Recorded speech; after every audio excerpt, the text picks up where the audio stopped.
నిన్న జగన్మోహన్ రెడ్డి గారి మీద జరిగినటువంటి హత్యా ప్రయత్నం ఒక పథకం ప్రకారం కుట్రపూరితంగా చంద్రబాబు నాయుడు చేయించినటువంటి హత్యా ప్రయత్నం అనేటటువంటిది ఘంటాపదంగా చెప్పొచ్చు. ఎందుకంటే నిన్న జరిగింది ఎక్కడండి? విజయవాడ నడిబొడ్డున.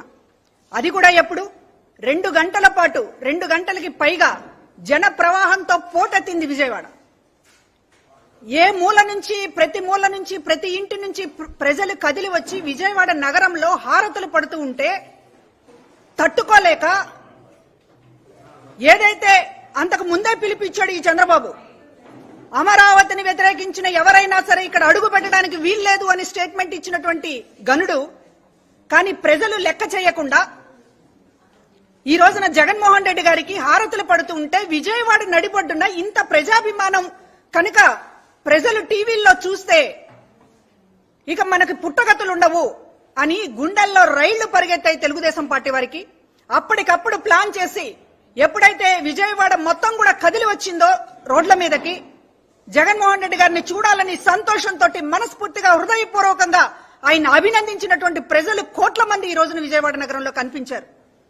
దాన్ని తట్టుకోలేక అప్పటికప్పుడు ఈ రోజున జగన్మోహన్ రెడ్డి గారిని టార్గెట్ చేసుకుని అది రాయో లేకపోతే ఇంకేదైనా ఈసిరారో కూడా కనపడకుండా, అంటే జగన్మోహన్ రెడ్డి గారికి ప్రత్యక్ష సాక్షులు చెప్పినటువంటిది, నేను కూడా బస్సులోనే ఉన్నాను, ఇక్కడ నుదుటి మీద తగిలింది, జస్ట్ ఇట్లా పక్కకి తిరిగి నమస్కారం పెడుతున్నప్పుడు వచ్చింది. అదే మామూలుగా తగిలి ఉంటే కణితికి తగిలి ఉండేది.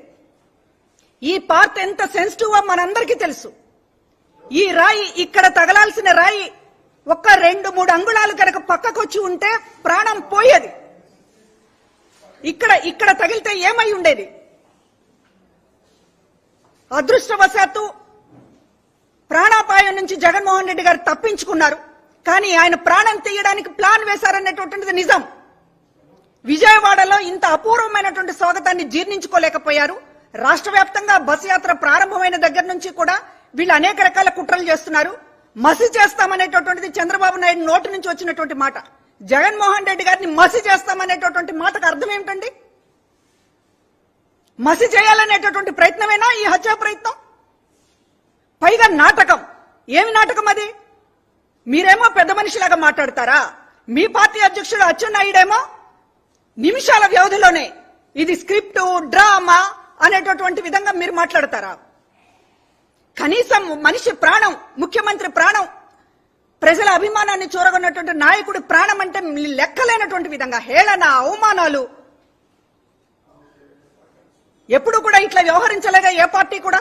మీ మీద దాడి జరిగితేనో లేకపోతే మరొకరి మీద దాడి జరిగితేనో కనీసం బాధ్యతాయుతంగా విచారణ జరగాలనేటటువంటి మాట కూడా మీ నోట్లోంచి రావడం లేదు. అంటే జగన్మోహన్ రెడ్డి గారి నాశనాన్ని మీరు ఎంత కోరుకుంటున్నారనేటటువంటిది ఈ రోజు కనబడుతోంది. విచారణ జరగాలనేటటువంటి మాట కూడా మీ మాట నోటమ్మట రావడం లేదు. దోషుల్ని పట్టుకోవాలి, నిందితుల్ని శిక్షించాలనేటటువంటి మాట కూడా మాట్లాడడం లేదు. అయ్యో తప్పించుకున్నాడే జగన్మోహన్ రెడ్డి గారు అనేటటువంటి బాధ మీ మాటల్లో కనపడతా ఉంది. ఇది చంద్రబాబు నాయుడు చెప్పినటువంటి అనుభవం కానీ లేకపోతే రాజకీయ అనుభవం ఉంది, ముఖ్యమంత్రిని చేశాను అనేటటువంటి మాటలకు ఆ పెద్దరికం ఏ మాత్రం కూడా బాధ్యతాయుతంగా వ్యవహరించడం లేదు. ఆ పార్టీ పూర్తిగా ఈ రోజు జగన్మోహన్ రెడ్డి గారి హత్యా ప్రయత్నం నుంచి తప్పించుకున్నారే అంటే హత్య చేస్తున్నట్టు కనపడకూడదు, ప్రయత్నం చేస్తున్నట్లు, ఏదో ఒక రాయి విసిరినట్టు, ఏదో విసిరినట్టు కనపడాలి, కానీ ప్రాణం పోవాలి అనేటటువంటి ఒక దుర్బుద్ధితోటి చేసినటువంటి ఆలోచన అనేటది. ఎందుకంటే సీఎం గారికి కణితికి ఇక్కడ కంటి మీద తగిలి తప్పని ఒక పెద్ద సౌండ్ తోటి ఇక్కడ వచ్చి వెనక ఉన్నటువంటి పక్కన ఉన్నటువంటి వెల్లంపల్లి శ్రీనివాస్ గారికి కంటికి దూసుకుని పోయిందంటే ఎంత రకమైనటువంటి ప్లాన్ చేశారనేటటువంటి అర్థం చేసుకోండి. మనిషికి ఇక్కడ సీఎం గారికి తగిలింది, ఇంత లోతు గాయమైంది, గంట సేపు అయినా కూడా రక్తం ఆగలేదు, కర్చీఫ్లు, టవళ్ళు అన్ని కూడా రక్తము మరకలతోటి నిండిపోయినాయి. గంట సేపు తర్వాత కూడా ప్రవాహం ఆగలేదు, బ్లడ్ కారుతూనే ఉంది. ఆయనకంత దెబ్బ తగిలి అదే ఫోర్స్ తోటి వెనక ఉన్నటువంటి మనిషిని కూడా కంటిని డ్యామేజ్ చేసిందంటే ఎంత ఫోర్స్ తో మీరు ప్లాన్ చేశారు?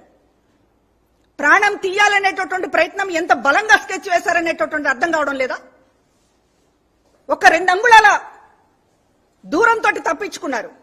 అదే గనక కణితికి తగిలుంటే జగన్మోహన్ రెడ్డి గారు ఇవాళ ఏమై ఉండేవారు?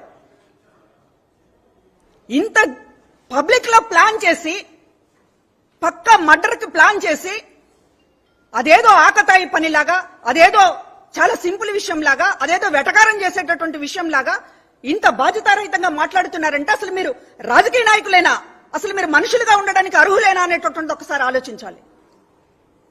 ఏ పరిస్థితుల్లో ఇవాళ అక్కడ జగన్మోహన్ రెడ్డి గారు ప్రజల ముందు నిలబడ్డారు, ఏ పరిస్థితుల్లో మీరు ఆయన ప్రాణం తీయాలని ప్రయత్నం చేశారు, జరిగినటువంటి మంచిని ప్రజల ముందు పెడుతున్నారు, ప్రజలు ఆశీర్వదిస్తున్నారు, అభినందిస్తున్నారు, కలకాలం 100 ఏళ్ల పాటు మీరే ఉండాలని 2 చేతులు పైకెత్తి దీవిస్తున్నారు కింద నుంచి ప్రజలు. కానీ మీకు ఈ రోజున దుర్బుద్ధితోటి జగన్మోహన్ రెడ్డి గారు లేకపోతేనే రాజకీయం చేయగలం, కూటమి కట్టారు కదా అందరూ కలిసి, జగన్మోహన్ రెడ్డి గారిని ఎదుర్కోలేక కూటమి కట్టారు, అయినా కూడా జగన్మోహన్ రెడ్డి గారు లేకుండా ఉంటేనే రాజకీయం చేయగలం అనేటటువంటిది మీ ఆలోచన. కాబట్టే ఈ రోజున విజయవాడలో అది జరిగినటువంటిది రాష్ట్ర ప్రజలందరూ కూడా దృష్టిలో పెట్టుకోవాలని చెప్పి కోరుతున్నాను. కోట్లాది మంది ప్రజాభిమానం విజయవాడలో గనక చూస్తే ఇక తాము చెప్తున్నటువంటి రాజకీయానికి, తమ కూటమి రాజకీయాలకి కాలం చెల్లిందని ప్రజలు అనుకుంటారని మొత్తం ఈ ప్రజాభిమానాన్ని అంతటినీ కూడా డైల్యూట్ చేయడానికి, పక్కదారి పట్టించడానికి ఈ రోజున హత్యా ప్రయత్నం చేసి మళ్ళీ దాని మీద ఒక ఎటకారంగా మాట్లాడుతూ జగన్మోహన్ రెడ్డి గారిని పలచన చేయాలనేటటువంటి ప్రయత్నం చేస్తూ ఉన్నారు. ఇది ఖచ్చితంగా దోషులు ఎవరూ కూడా తప్పించుకోలేరు. పూర్తిగా దీనిపైన విచారణ జరుగుతుంది. ఒక ప్రజాభిమానం ఉన్నటువంటి నాయకుడిని రాజకీయాల్లో నేరుగా ఎదుర్కొనలేక రాజకీయ రంగం నుంచి శాశ్వతంగా ఈ భూమి నుంచి తప్పించాలనేటటువంటి ప్రయత్నం చేసిన ఎవరైనా కూడా మట్టి కరిచారు తప్ప బతికి బట్ట కట్టలేనిదనేటటువంటి చంద్రబాబు నాయుడు అర్థం చేసుకోవాలి. ఈ కుట్రల్ని సమర్థంగా తిప్పికొడతాం, దోషులు ఎవరో బయటికి లాగుతాం, దాని వెనుక స్కెచ్ ఎవరిది, సూత్రధారులు ఎవరు, పాత్రధారులు ఎవరు అన్ని కూడా మరికొద్ది రోజుల్లోనే బయటకు వస్తాయనేటటువంటిది మాత్రం మేము చాలా